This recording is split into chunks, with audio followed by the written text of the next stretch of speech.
Samantala, naging masigasig ang Office of Civil Defense sa panawagang tiyakin ang structural integrity ng mga gusali at lugar sa bansa bilang paghahanda sa pinangangambahang The Big One. At isa sa nakitaan ng paghina ng pundasyon ang San Juanico Bridge. Dahilan kaya isinailalim sa rehabilitasyon ng pinakamahabang tulay sa Pan-Philippine Highway.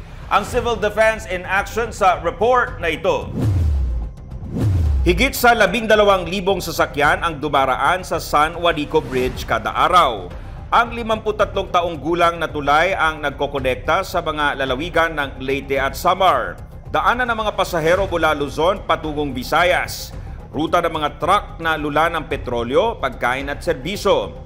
Dumaan ang struktura sa lindol, bagyo at kalamidad at araw-araw natagtag sa pagtawid ng mga maliliit hanggang sa dambuhalang mga sasakyan. Pero ngayon, nadiskubreng nasa 20 hanggang 30% na lamang ang tibay ng konkreto ng tulay. Sa panayam ng programang Morning Matters kay Office of Civil Defense Administrator Undersecretary Ariel F. Nepomuceno, sinabi niyang delikado na sa publiko kung padadaanan pa sa dating weight limit ang tulay. There are two major beams that are already damaged. So in terms of safety, definitely it would be risky if yung take-off point, yung between the land and the bridge, yung mismong connecting point. And then yung base mismo, dahil concrete yun. And they've seen talagang corroded na rin yung mismong steel plus yung concrete works doon. Yung dating, yung shape no, na nagbago na yun.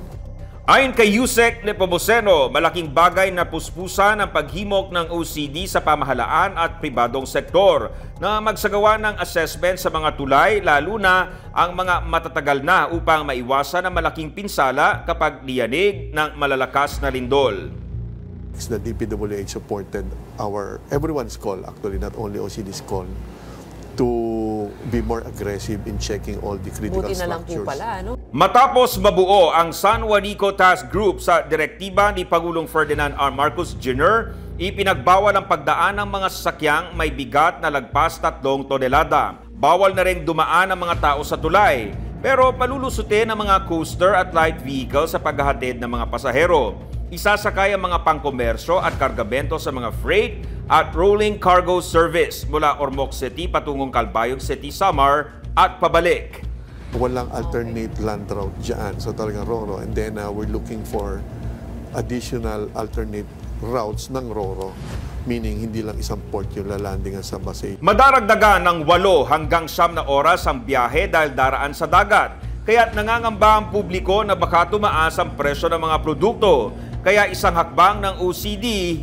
If we will relate this to the possibility of magkaroon ng temporary spike of prices, hindi naman dapat talaga maging dahilan yan. It should not really directly cause the temporary spike. Because if you compute the cost of one truck of goods passing through using Roro, spread out mo naman yun sa, let's say, 20 tons of goods inside, dapat hindi naman talaga mapagsamantalahan yun. We are looking at that with the help of course, the Department of Agriculture, DTI, of course, LGUs nakabantay din. We're considering providing, if necessary, the possibility of subsidizing some costs so that to lessen the impact. Ayon kay Yusek Nepomuceno, nag-price freeze na rin ng gasolina at LPG. Nag-declare na doon ng price freeze for 15 days. And then on fuel, including yung LPG, for example, yung 11 kilogram LPG gasoline, may price freeze for 15 days. And then of course, after 15 days, titingnan ko ano yung situation nila. This can be extended pag kinakailangan. Unang pinag-aralan ng pamahalaan kung full closure o isasara ang tulay para mapaikli ang panahong kukumpunihin ng tulay o partial closure pero mas matatagalan ang rehabilitasyon nito. The challenge is it will take at least 1 year, a little more than 1 year to fully rehabilitate or repair the San Juanico Bridge. Yun ay pag total closure. If talaga isasarado 100%, but we cannot do that, mahirap.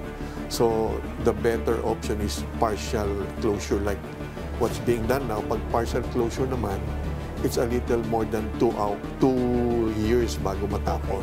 So talagang malaking challenge yan sa Samar. Isinailalim sa state of emergency ang lalawigan ng Samar upang malayang makakilos ang lokal na pamahalaan at panlalawigan para suportahan ang mga lokal na pamahalaan at mga sektor na apektado ng rehabilitasyon. Pinag-aaralan na rin ang pagdedeklara ng state of calamity sa buong Eastern Visayas region. Inuna lang yung state of emergency, which would cover primarily yung possibility na kailangan ng crowd control, yung discipline sa area. The state of emergency is the primary tool. It has been used by Western Samar for this purpose. It was declared few days back.